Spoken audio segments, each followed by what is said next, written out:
For the trade deadline, the Mariners are going to make some trades, but one of them might just be one that we weren't thinking about. The Mariners have not made this any easier on Jerry Dipoto or the rest of the Seattle Mariners front office, because of course, after playing really well against the Toronto Blue Jays, now they find themselves in a tough spot.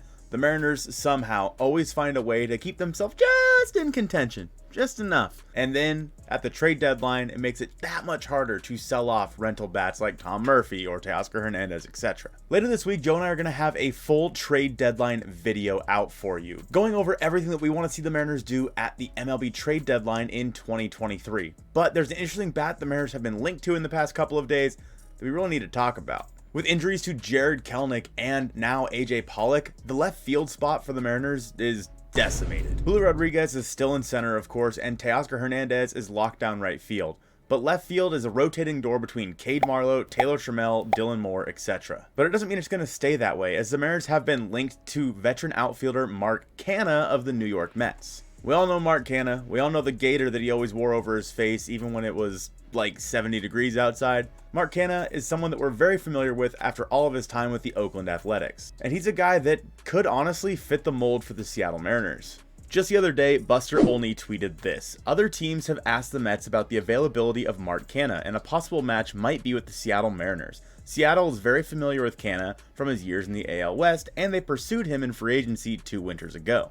It's no secret that the Mets are likely going to be selling pieces off of their major league roster. They have the highest payroll in the sport and have severely underperformed. There have been talks of guys like Max Scherzer and Justin Verlander getting moved at the deadline this year, and Mark Canha honestly makes a lot of sense for them to try and move. He'd of course be the starting left fielder for the Seattle Mariners, but let's really take a look into his contract as well as his statistics so far in 2023 and years prior, to really get a feel for what Mark Canha can bring to the table, and we'll talk about a trade package at the end of this video. So far in 2023, in 80 games, Canha's hitting 241, 342, 390 with a 104 OPS plus. He's also hit 6 home runs with 28 RBI. He's stolen 7 bags as well. Mark Canha is a guy who does not strike out, only crossing the 100 strikeout threshold twice in his career, once in 2019 and once in 2021. You can tell by his career on base percentage of 348, Mark Canha gets on base. His percentile rankings kind of leave a lot to be desired. There's a lot of blue on here, but you can really see that he does control the strike zone with the best of them in the league. His power numbers really aren't there this year, but he's a versatile player and could be in the outfield for the Mariners for the next couple of years. In 2023 this year, Mark Canha is hitting 224 with a 337 OBP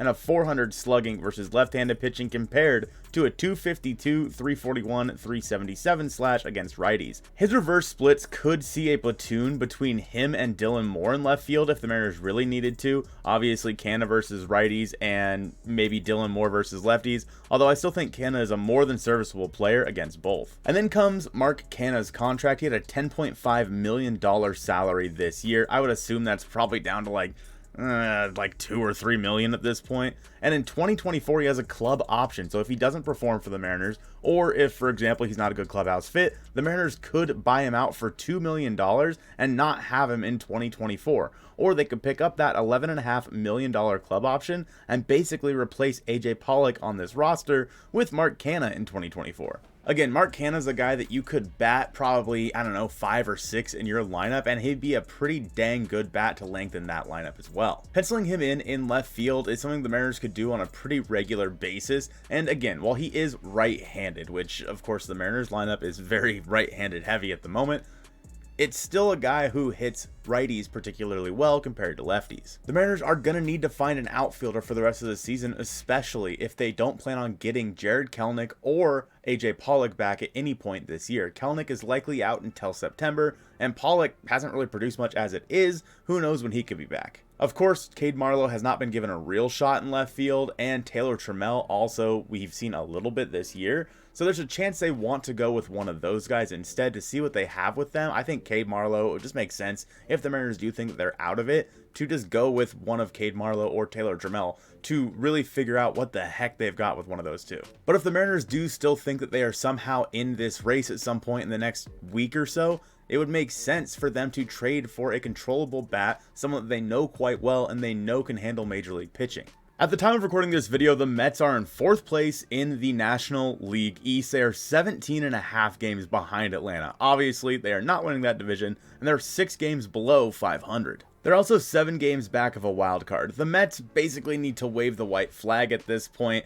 They're 4-6 in their last 10. I mean, how bad the Mets have been this year is the biggest anomaly in all of baseball, in my opinion. We can look at the Mets payroll, which is $356 million compared to the 2023 tax threshold of about $233 million. Obviously, the Mets do not care about going over that line. So it's not the money with Mark Canha for the Mets. And because of that, there's a decent chance that if you really need to, the Mets would probably be willing to pay down the rest of his contract in 2023 to get some decent prospects off your hands. And honestly, even if they don't and you don't have to give them such a strong prospect load, you really don't have to give up a whole lot for Mark Canha. In terms of a haul for the Mets, I would say trading Mark Canha to the Mariners, not eating any of that salary so the Mariners don't have to give it back too much, and sending, I don't even really know, someone for the future for the Mets in 2024. They're going to want to compete next year, so hopefully, ideally for them, someone who could be ready. They may even want like an Emerson Hancock or something. It's hard to say what the Mets could want, but just for fun, in my trade package, I'm going to send Emerson Hancock, and honestly, that's it. If you really needed to, you could throw in like, I don't know, some like minor league, like low A guy or something like that that is like 6 years away. I don't really know. But Emerson Hancock for Mark Canha is probably the top of where I would go, or anything below that. I'm not giving you anything more than Emerson Hancock for Mark Canha, especially if we're taking on that entire salary. If you really need to sweeten the pot for the Mets and you have to throw in a lottery ticket from like Everett or something like that, be my guest. But Mark Canha would make a lot of sense for the Seattle Mariners. And another thing that might make sense for the Mariners is a 3-team trade between the Cardinals and the Yankees. We talked about that in this video on the screen now. I want you to check that one out. Appreciate you guys watching this one. Go Mariners.